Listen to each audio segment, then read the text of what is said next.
लोक कला। साथियों, आज हम कक्षा 10 की पाठ्य पुस्तक कला एवं संस्कृति के पाठ 5 लोक कलाएं के बारे में अध्ययन करेंगे। वे साथ ही विगत परीक्षा में आए हुए सभी महत्वपूर्ण प्रश्नों को भी हल करेंगे।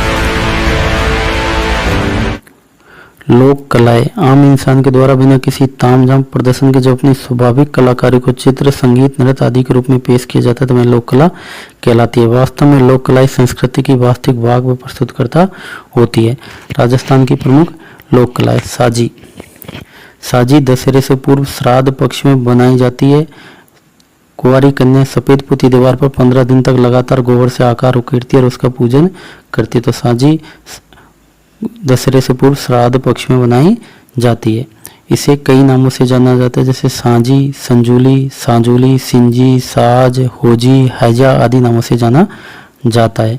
कन्या गोबर से रेखा को उकेर कर उनमें कांच के टुकड़े, मोती, चूड़ी, कौड़ी, पत्थर, पंख, कपड़ा, कागज, लाख, फूल, पत्तियां आदि के प्रयोग द्वारा एक दमकती हुई रंगीन चित्ताकर्षक आकृति बनाती है। साजी को माता पार्वती का रूप मानकर अच्छे वर व घर की कामना के लिए कन्याएं पूजन करती है। तो साजी को माता पार्वती का रूप माना जाता है। पहले दिन से लेकर 10वें दिन तक 1 या 2 प्रतीक प्रतिदिन बनाए जाते हैं, किंतु अंतिम 5 दिन बहुत बड़े आकार की साजी की रचना की जाती है, जिसे संजाकोट कहा जाता है। तो पहले दिन से लेकर 10वें दिन तक 1 या 2 प्रतीक बनाए जाते हैं, किंतु अंतिम 5 दिन बड़े आकार की साजी की रचना की जाती है, जिसे संजाकोट कहा जाता है। पहले दिन सूर्य, चंद्रमा, तारे बनाए जाते हैं। दूसरे दिन 5 फूल बनाए जाते हैं। तीसरे दिन पंखी और चौथे दिन हाथी सवार बनाया जाता है। 5वें दिन चौपड़ और छठे दिन स्वास्तिक बनाया जाता है। 7वें दिन घेवर, 8वें दिन ढोलक नगाड़े और 9वें दिन बंधनवार बनाया जाता है और 10वें दिन खजूर का पेड़ बनाया जाता है।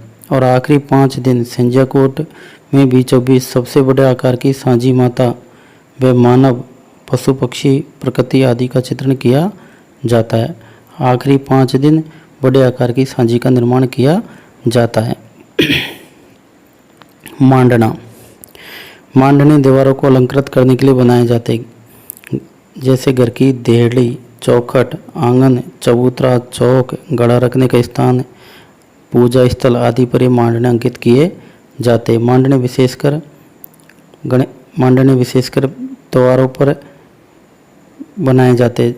विवाह पर गणेश जी, लक्ष्मी जी के पैर, स्वास्तिक आदि बनाए जाते हैं। और गलीचा, मोरनी, गमले, कलिया, बंधनवार, बच्चों के जन्म पर गलीचा, फूल, स्वास्तिक और रक्षाबंधन पर श्रवण कुमार और गणगौर पर एक मिठाई का जोड़ बनाया जाता है। घेवर, लहरिया, तीज पर घेवर, लहरिया, चौक, फूल, बगीचा आदि विशेष रूप से बनाए जाते हैं। यदि कोई तीर्थयात्री सकुशल घर लौट कर आता है तो उसकी खुशी में पुष्कर पेड़ी तथा पथवारी मांडी जाती है। मांडने कई प्रकार के होते, त्रिकोण, चतुष्कोण, षटकोण, अष्टकोण, वृत्त आदि आकृति बनाई जाती है।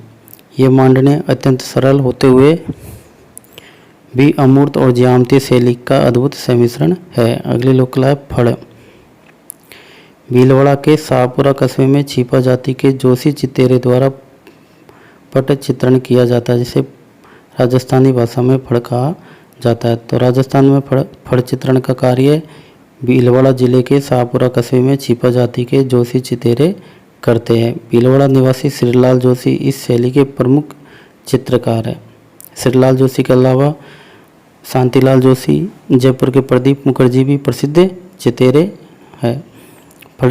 फड़ भोपों के लिए निर्मित की जाती है। ये भोपे फड़ को लकड़ी पर लपेट कर गांव-गांव जाकर पारंपरिक वस्त्रों में रावण हत्था, जंतर, वाद्य यंत्र की धुन के साथ कदम थिरकाते इनका वाचन करते हैं।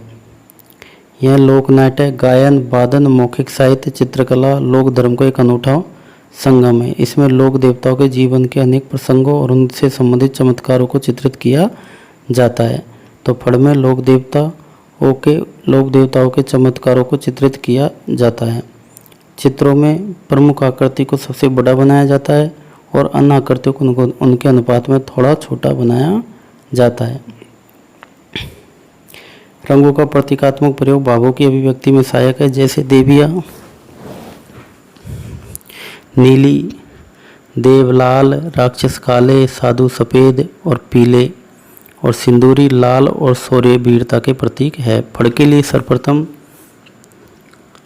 मोटे हाथ कते 2 सूती कपड़े, जिन्हें रेजी या रेजा कहा जाता है, पर गेहूं और चावल के मांड में गोंद मिलाकर कलफ लगाया जाता है। सतह तैयार होने पर उसे घोट कर समतल किया जाता है। इस पर 5 या 7 रंग से चित्रण किया जाता है। रंगों में गेरू, हिरमिर्च, जंगाल, हड़ताल, प्योड़ी, सिंदूर, हिंगूल, काजल, चूना, नील आदि का प्रयोग किया जाता है। सर्वप्रथम सिंदूरी रंग शरीर में, फिर हरा और लाल रंग कपड़ों में, और भूरा वास्तु निर्माण में, एवं अंतिम रेखाएं खुलाई केवल काले रंग से की जाती है। अगली लोक कला है पाने। राजस्थान में विभिन्न उत्सवों त्योहारों पर देवी देवताओं के कागज पर बने चित्र पाने प्रतिष्ठापित किए जाते हैं। तो पाने का प्रयोग विभिन्न त्योहारों पर देवी देवताओं के चित्र, जिन्हें पाने कहा जाता है, का प्रयोग किया जाता है। दीवार चित्रों के विकल्प के रूप में इन पानों का प्रचलन हुआ है। सस्ते होने के कारण ग्रामीण जन इन्हें खरीदकर समय अनुसार प्रयोग में लेते। राजस्थान में गणेश जी, लक्ष्मी जी, रामदेव जी, गोगा जी, श्रवण कुमार जी, तेजा जी, राम, कृष्ण, शिव, पार्वती, धर्मराज जी, देवनारायण जी, श्रीनाथ जी, नरसिंह जी आदि के पाने प्रचलित है। और जो श्रीनाथ जी का पाना है, इनमें सर्वाधिक कलात्मक 24 श्रृंगारों का चित्रण होता है। अगली लोक कला है कावड़। कावड़ एक मंदिरनुमा काष्ठ कलाकृति है, जिसमें कई द्वार बने होते हैं। कावड़ बनाना चित्तौड़गढ़ जिले के बस्सी गांव के खिलाड़ियों का पुश्तैनी व्यवसाय है। तो कावड़ का सर्वाधिक निर्माण चित्तौड़गढ़ जिले के बस्सी ग्राम में होता है, जहाँ खिरादी जाति के लोग इसको बनाते हैं। यहाँ के लोग पारंपरिक कलाकार मांगीलाल मिस्त्री ने अपनी कावड़ परंपरा को सुरक्षित रखते हुए इसमें कई प्रयोग किए। इनकी बनी हुई कावड़ आज भी देश विदेशों में संग्रहालयों में शोभा बढ़ा रही है। कावड़ जनजीवन को धार्मिक आस्था और विश्वासों से जुड़ी होती है, इसलिए इसका वाचन और श्रवण कर लोग श्रद्धा प्रभावित हो जाते हैं और मनमाना दान करते हैं। कावड़ एक मंदिरनुमा काष्ठ कलाकृति होती है, जिसमें कई द्वार बने होते हैं। सभी द्वारों पर कपाटों पर चित्र अंकित होते हैं। कथा वाचन के साथ साथ ये कपाट खुलते जाते हैं और अंत में राम, लक्ष्मण और सीता जी की मूर्तियां दर्शित होती है। कावड़ लाल रंग से रंगी जाती है। उसके ऊपर फिर काले रंग से पौराणिक कथाओं का चित्रांकन किया जाता है। इनमें महाभारत, रामायण, कृष्ण लीला, विभिन्न चरित्रों और घटनाओं का विवरण होता है। साथ ही शनि, हनुमान जी, ब्रह्मा जी, लक्ष्मी, गरुड़, लोक देवता जैसे बापू जी, रामदेव जी, हरिश्चंद्र जी, गोपीचंद जी, भरतरी के कथानुसार कावड़ में चित्रित करते हैं। गोडलिया पशुओं को चोरी से बचाने के लिए इस प्रथा को प्रयोग में लाया गया था। पशुओं के शरीर पर विभिन्न प्रकार की आकृतियों के बड़े कलात्मक दाग दिए जाते हैं। ये दाग चुराए गए पशुओं को शिनाख्त के अतिरिक्त सामान्य पहचान के लिए भी दिए जाते हैं। दागने की यह क्रिया अटेरना और दाग के निशान को गोडलिया कहा जाता है। पशुओं के ये चिन्ह कई जाति विशेष में, कई अंचल विशेष में, तो कई विशिष्ट राजघराने के प्रतीक है। दागने के इन चिन्हों में प्रकृति के विविध उपादान, धार्मिक आस्थाओं के प्रतीक चिन्ह, मानव आकृतियाँ, विविध कृषि उपकरण, दैनिक आवश्यकता की वस्तुओं के विभिन्न अंकों का समावेश मिलता है। ये दाग लोहे के सरिये, मिट्टी की ढकनी, लोहे पीतल के अक्षर तथा किसी वृक्ष विशेष की डाली को गर्म करके दागे जाते हैं। मेहंदी। राजस्थान में मेहंदी प्राचीन काल से प्रचलन में है। स्त्रियां बालिकाएं तुलिका से हाथ में मेहंदी के बारीक मांडने मांडती है। सोजत और मालवा की मेहंदी मारवाड़ में बहुत प्रसिद्ध है। सोजत और मालवा की मेहंदी पूरे मारवाड़ में प्रसिद्ध है। मेहंदी स्त्रियों द्वारा विवाह है, सगाई है, बच्चों के जन्म, विभिन्न पूजा शुभ कार्यों में लगाई जाती है। मेहंदी में विभिन्न प्रकार के अलंकरण बनाए जाते हैं। इनमें दीपावली पर पान, हटड़ी की भात, शंख, पगलिया, 16 दीपक, सुदर्शन चक्र, मकर संक्रांति पर घेवर, बीजनी, कड़वा चौथ पर छवड़ी, स्वास्तिक, रक्षाबंधन पर लहरिया, चौक, शादी पर तोरण, केरी, सिंगाड़ा, स्वास्तिक, कलश, फूल आदि प्रमुख है। गोदना, शरीर को सुसज्जित करने की दृष्टि से गोदना गुदवाने की परंपरा का विकास हुआ है। किसी तीखे औजार से शरीर के ऊपर की चमड़ी खोदकर उसमें काला रंग भरने से चमड़ी में पक्का निशान बन जाता है, जिसे गोदना कहते हैं। आदिवासी लोगों में गोदने गुदवाने का प्रचलन अधिक पाया जाता है।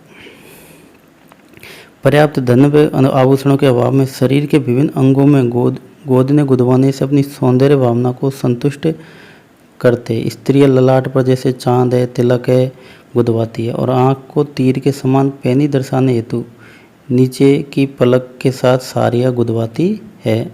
धार्मिक प्रतीक जैसे राम है, लक्ष्मण है, सीता है, हनुमान जी है, स्वास्तिक है, कलश है, ओम, त्रिशूल, पशु पक्षी, फूल पत्तियाँ, वृक्ष, दैनिक कार्यों में काम आने वाली वस्तुएं गुदवाई जाती है। कोठिया, ग्रामीण क्षेत्र में भंडारण हेतु कलात्मक कोठियाँ निर्मित की जाती है। कोठियाँ चिकनी मिट्टी की सहायता से बनाकर उन पर विभिन्न प्रकार के जाली, झरोके, कंगूरे, देवी देवता, जीव जंतु, बैल बूट तथा मांडड़े उभारे जाते हैं। इन कोठियों में अन्न के अतिरिक्त दैनिक उपयोग में आने वाली वस्तुएं जैसे घी, दूध, दही आदि रखा जाता है। इन कोठियों में गेहूं के अतिरिक्त घर में काम आने वाली दैनिक आवश्यकता की वस्तुएं रखी जाती है। बील, पश्चिम राजस्थान के ग्रामीण अंचलों में बील रखने की परंपरा पुराने घरों में सर्वत्र दिखाई देती है। बील बांस की पतली पतली खपच्चियों को धागे से बांधकर घोड़े की लीद मिली चिकनी मिट्टी से बनाई जाती है। यह बील विविध आकार प्रकार के खाने लिए होती है। इसे सुंदर बनाने के लिए इसमें कई छोटे छोटे गवाक्ष, जाली या कंगूर बनाए जाते हैं। इन पर छोटे छोटे कांच चिपकाए जाते हैं। इनमें दैनिक उपयोग की वस्तुएं जैसे बर्तन है आदि रखे जाते हैं। जैसलमेर क्षेत्र में एक से बढ़कर एक सौंदर्यपूर्ण बील देखने को मिलती है। कठपुतली, धागे की सहायता से काष्ठ से बनी पुतलियाँ। कठपुतली का कमाल देखते ही धागा पुतली शैली राजस्थान की देन मानी जाती है। सिंहासन, बत्तीसी, पृथ्वीराज सहयोगिता, अमर सिंह राठौड़ जैसे खेल इन्हीं कठपुतलियों के द्वारा गांव गांव घर घर दिखाए जाते हैं। सन 1965 में रोमानिया में आयोजित तृतीय अंतर्राष्ट्रीय कठपुतली समारोह में उदयपुर के भारतीय लोक कला मंडल के कलाकारों ने राजस्थान की इस कला को विश्व का प्रथम पुरस्कार प्राप्त कर तहलका मचा दिया था। 1965 में रोमानिया में आयोजित तृतीय अंतर्राष्ट्रीय कठपुतली समारोह में उदयपुर के लोक कला मंडल के कलाकारों ने राजस्थान को इस कला में विश्व का प्रथम पुरस्कार दिलवाया।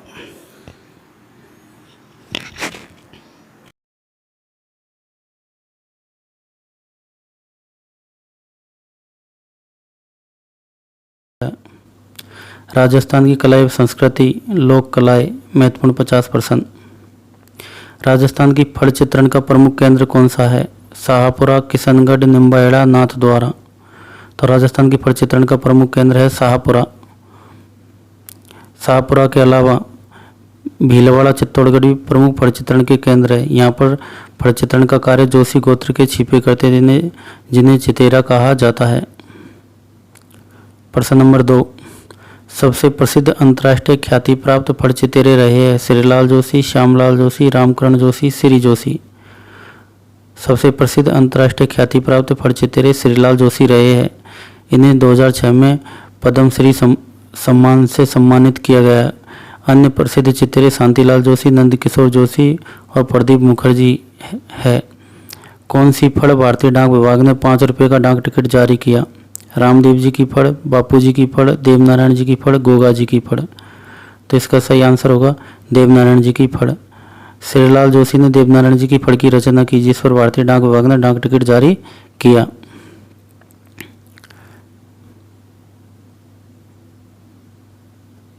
प्रश्न नंबर 4, राजस्थान की सबसे लोकप्रिय फड़ मानी जाती है? रामदेव जी की फड़, बाबू जी की फड़, गोगा जी की फड़, देवनारायण जी की फड़। तो राजस्थान की सबसे लोकप्रिय फड़ बाबू जी की फड़ मानी जाती है। बाबू जी की फड़ें खींचियों के गांव में नहीं बाँची जाती और फड़ बाँचने का काम नायक या आयड़ जाति के भूपे करते हैं। सबसे लंबी व सबसे पुरानी फड़ किस लोक देवता की है? देवनारायण जी की, रामदेव जी की, तेजा जी की, गोगा जी की। तो सबसे लंबी और सबसे पुरानी फड़ देवनारायण जी की है। सबसे अधिक चित्रांकन वाली फड़ भी यही है और फड़ चित्रण में सर्प का चित्र अंकित होता है। फड़ वाचन का काम गुजर भोपे करते हैं और वाद्य यंत्र जंतर का प्रयोग होता है। प्रश्न नंबर 6, माउंट आबू में दिलवाड़ा मंदिर प्रसिद्ध है? जैन मंदिर कला के लिए, बौद्ध स्थापत्य कला के लिए, राजपूत कला के लिए, मुस्लिम कला के लिए। तो जैन मंदिर कला के लिए प्रसिद्ध है।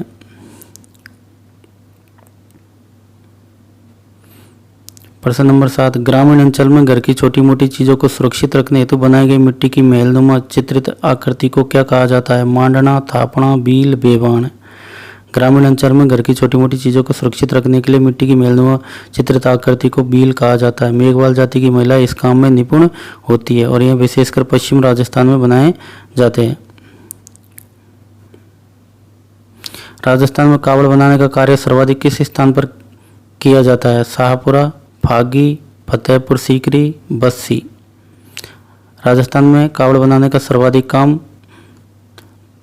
बस्सी चित्तौड़गढ़ में किया जाता है। यहाँ का मांगीलाल मिस्त्री इस काम में बड़ा निपुण है। बस्सी में खिरादी जाति के लोग कावड़ बनाने का काम करते हैं। ये उनका पुश्तैनी काम है।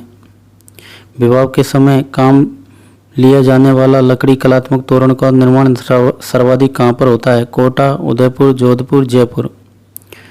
तो विवाह के समय काम में लिए जाने वाला लकड़ी कलात्मक तोरण का निर्माण जयपुर में सर्वाधिक होता है। जयपुर में विद्याधर जी के रास्ते त्रिपोलिया बाजार में इनका निर्माण होता है। प्रश्न नंबर 10, राजस्थान में काष्ठ कला के लिए प्रसिद्ध स्थान है? बस्सी, चित्तौड़गढ़, किशनगढ़, अजमेर, मेड़ता, जोधपुर, सिवाड़, सवाई माधोपुर।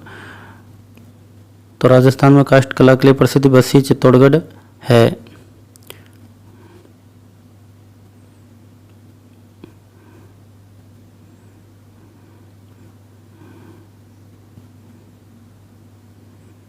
प्रश्न नंबर 11, नमदे निर्माण का प्रमुख केंद्र है? टोंक, माधोपुर, कोटा, बूंदी।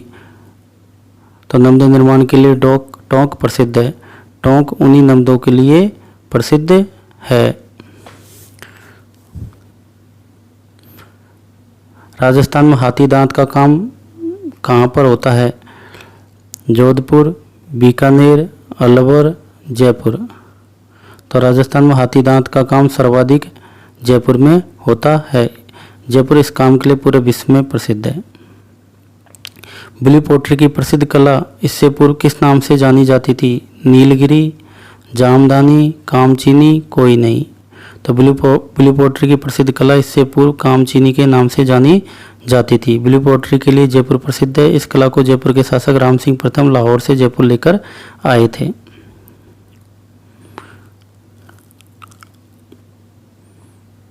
फड़ चित्रण में किन रंगों का प्रयोग होता है? लाल व काला, हरा व पीला, लाल व हरा, लाल व नीला। तो फड़ चित्रण में लाल और हरे रंग का प्रयोग होता है। मुख्य कलाकारों की वेशभूषा लाल रंग की और खलनायक की हरे रंग की होती है।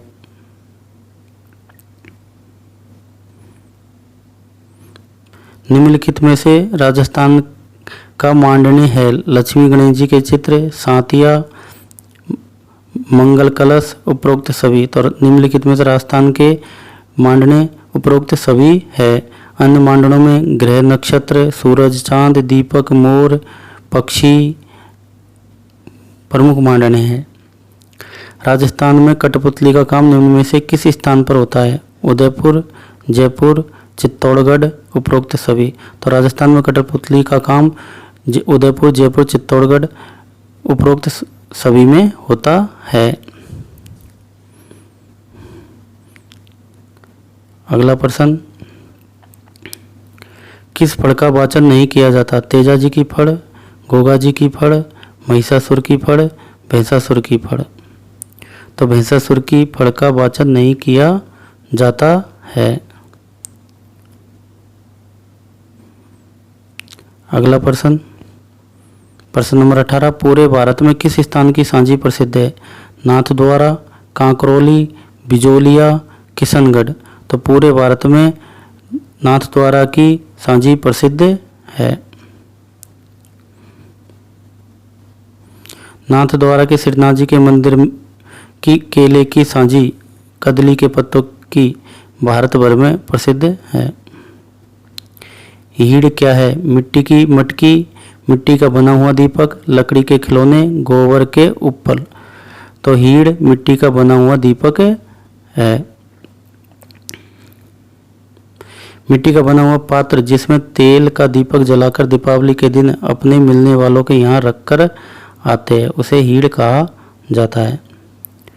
अगला प्रश्न, राजस्थान के ग्रामीण इलाकों में अनाज व अनुपयोगी सामग्री रखने हेतु मिट्टी की कलात्मक पात्र को क्या कहते हैं? थापड़े, मोड़, सोहरिया, कोठिया। तो राजस्थान में ग्रामीण इलाकों में अनाज व अनुपयोगी सामग्री रखने की मिट्टी के कलात्मक पात्र को कोठिया कहा जाता है।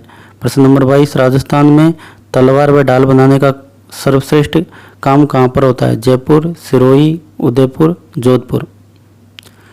तो इसका उत्तर होगा सिरोही। सिरोही में तलवार व ढाल बनाने का काम सर्वश्रेष्ठ होता है। गौरबंद क्या है? महिला के गले में पहने जाने वाला आभूषण, ऊंट के गले में पहने जाने वाला आभूषण, आदमी के कान में पहने जाने वाला आभूषण, घोड़े के गले में पहने जाने वाला आभूषण। तो इसका सही आंसर है ऊंट के गले में पहने जाने वाला आभूषण। आदिवासी भीलों द्वारा लड़की के विवाह पर घर की दीवार पर बनाए जाने वाला लोक देवी का मांगलिक चित्र कहलाता है? बाजोट, भराणी, लवणी, मांडना। तो इसका सही आंसर होगा भराणी। प्रश्न नंबर 26, राजस्थान का मोले लगाव किस हस्तकला के लिए प्रसिद्ध है? टेराकोटा, मीनाकारी, ब्लू पोट्री, थेवा कला। तो राजस्थान का मोले लगाव टेराकोटा हस्तकला के लिए प्रसिद्ध है। राजस्थान के मोले लगाव जो राजसमंद में टेराकोटा के लिए प्रसिद्ध है। उदयपुर, जोधपुर, भरतपुर, अलवर। तो इसका सही आंसर होगा अलवर। अलवर कागजी टेराकोटा के लिए प्रसिद्ध है क्योंकि यहाँ पर मिट्टी के बिल्कुल बारीक बर्तन बनाए जाते हैं। प्रश्न नंबर 28, भित्ति चित्रण का कार्य सर्वाधिक किस क्षेत्र में होता है जिसमें लोक जीवन की झांकी सर्वाधिक देखने को मिलती है? मारवाड़ क्षेत्र, शेखावाटी क्षेत्र, मेवाड़ क्षेत्र, हाड़ौती क्षेत्र। तो इसका सही आंसर है शेखावाटी क्षेत्र। यहाँ कुमार जाति के लोग इस काम में निपुण है। सूती एवं रेशमी कपड़े पर बादले की सहायता से छोटी छोटी बिंदकी वाली कढ़ाई या कसीदाकारी मुकेश कहलाती है। यह राजस्थान के किस क्षेत्र की प्रसिद्ध है? शेखावाटी, मेवाड़, मारवाड़, ढूंढाड़। तो इसका सही आंसर है शेखावाटी। मिर वर्ग का कार्य किस क्षेत्र में सर्वाधिक होता है? दक्षिणी राजस्थान, पश्चिम राजस्थान, पूर्वी राजस्थान, शेखावाटी। तो इसका सही आंसर है पश्चिम राजस्थान। कांच के छोटे छोटे टुकड़ों को सुई और धागों की सहायता से कपड़े व कसीदाकारी कढ़ाई करना मिर वर्ग कहलाता है। यह कार्य पश्चिम राजस्थान एवं बाड़मेर, जैसलमेर विशेष रूप से प्रसिद्ध है। प्रश्न नंबर 31, मंसूरिया साड़ी राजस्थान की बनारसी साड़ी प्रसिद्ध है। मंसूरिया साड़ी जिसे राजस्थान की बनारसी साड़ी भी कहते हैं प्रसिद्ध है। कैथून, कोथून, निम्बाहेड़ा, बिजोलिया। तो इसका सही आंसर है कैथून, कोटा। कोटा के दीवान झाला जालिम सिंह इस कला को बुनकरों को मैसूर से लाए थे। यह कार्य महमूद मंसूरिया नाम के एक बुनकर द्वारा शुरू किया गया था। पेंच वर्ग का कार्य सर्वाधिक कहाँ होता है? मेवाड़ क्षेत्र, हाड़ौती क्षेत्र, शेखावाटी क्षेत्र, मारवाड़ क्षेत्र। तो पेंच वर्ग का कार्य सर्वाधिक शेखावाटी क्षेत्र में होता है। कपड़े के मनचाहे डिजाइन काटकर उन पर हाथी, घोड़ा, ऊंट आदि विभिन्न प्रकार के जानवरों के चित्र उकेरित करना तथा उन चित्रों को बड़े कपड़े पर रखकर उनकी सिलाई कर देना पेंच वर्क कहलाता है। ऊंट के गले का आभूषण जो कांच, कोडियों एवं मनकों तथा मोतियों से बना होता है। गोरबंद, मोरबंद, जंतर कोई नहीं। तो इसका सही उत्तर है गोरबंद। प्रथम फड़चितेरी महिला है पार्वती देवी जोशी, सुचेता देवी जोशी, कमला जोशी, अंजना जोशी। तो प्रथम फड़चितेरी महिला पार्वती देवी जोशी है जो भीलवाड़ा की रहने वाली है। राजस्थान में किस जाति की महिलाएं कभी मेहंदी नहीं लगाती? भील, पडियार मीणा, बिस्सा, डामोर। तो राजस्थान में बिस्सा जाति की महिलाएं कभी मेहंदी नहीं लगाती। और राजस्थान में सोजत जो पाली में स्थित है की मेहंदी सर्वाधिक लोकप्रिय मानी जाती है, प्रसिद्ध है। आकृति जिसे मिनिएचर वुडन टेम्पल भी कहा जाता है। काष्ठकला, तोरण, बेवाण कोई नहीं। तो तो इसका सही आंसर होगा बेबाण। ये एक लकड़ी की विमान नुमा आकृति होती है जिसमें देवताओं को बिठाकर देव झूलनी एकादशी को नहलाने के लिए ले जाया जाता है। पात्रे तिपरनी आकृति बनाने का मुख्य केंद्र है पीपाड़ जोधपुर, निम्बा एड़ा चित्तौड़गढ़, काला एड़ा जयपुर, मेड़ता जोधपुर। तो इसका सही आंसर है पीपाड़ जोधपुर। जैन श्वेतांबर साधुओं द्वारा प्रयोग में लाई जाने वाली यह लकड़ी की आकृति तिपरनी कहलाती है। मामा जी के घोड़े बनाए जाते हैं कोटपुतली, बस्सी, जालौर, जोधपुर। तो मामा जी के घोड़ों के लिए प्रसिद्ध है जालौर। जिंक मेंटल की वस्तुएं कहाँ बनाई जाती है? अलवर, कोटा, जोधपुर, बाड़मेर। तो जिंक मेंटल की वस्तुएं जोधपुर में बनाई जाती है। अगला प्रश्न, राजस्थान में कोफ्तागिरी के काम के लिए कौन सा शहर प्रसिद्ध है? भरतपुर, जयपुर, भीलवाड़ा, बीकानेर। तो राजस्थान में कोफ्तागिरी काम के लिए जयपुर प्रसिद्ध है। तारकसी आभूषण के लिए राजस्थान का कौन सा शहर प्रसिद्ध है? नाथद्वारा, चित्तौड़गढ़, बाड़मेर, उदयपुर। तारकसी आभूषण के लिए राजस्थान का नाथद्वारा शहर प्रसिद्ध है। किसे 1974 में ब्लू पोट्री के लिए पद्मश्री पुरस्कार दिया गया? अर्जुन प्रजापति, कृपाल सिंह शेखावत, कुदरत सिंह, भूर सिंह शेखावत। तो इसका सही आंसर होगा कृपाल सिंह शेखावत।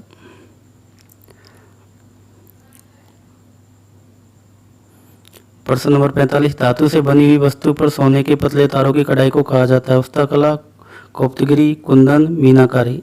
तो धातु से बनी हुई वस्तु पर सोने के पतले तारों की कढ़ाई को कोफ्तगिरी कहा जाता है। यह कार्य जयपुर में सर्वाधिक होता है। जयपुर और अलवर इसके लिए प्रसिद्ध है। ब्लू पोट्री को राजस्थान में किस शासक द्वारा लाया गया? राम सिंह, मान सिंह, माधो सिंह, भवानी सिंह। तो ब्लू पोट्री को राजस्थान में राम सिंह के द्वारा लाया गया। प्रसिद्ध बादला वाटर बोतल राजस्थान के किस शहर से संबंधित है? नागौर, गंगानगर, जोधपुर, सीकर। तो इसके लिए प्रसिद्ध है जोधपुर।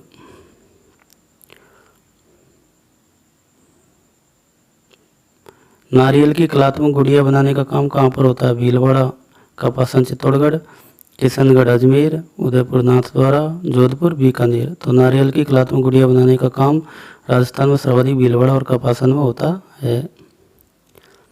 नक्शी फर्नीचर कहाँ का प्रसिद्ध है? बीकानेर, बाड़मेर, गंगानगर, जयपुर। नक्शी फर्नीचर बीकानेर, बाड़मेर, गंगानगर, जयपुर। तो इसके लिए बाड़मेर प्रसिद्ध है। यहाँ पर बनाया जाने वाला फर्नीचर नक्शीदार व बारीकी कटाई वाला लकड़ी का फर्नीचर होता है। कंठिया मालाएं बनाने का काम सर्वाधिक राजस्थान में कहाँ पर होता है? रामगढ़, अंता, बाड़ी, किशनगढ़। तो कंठिया मालाएं बनाने का सर्वाधिक काम राजस्थान में अंता, जो 12 जिले में स्थित है, वहाँ पर सर्वाधिक होता है।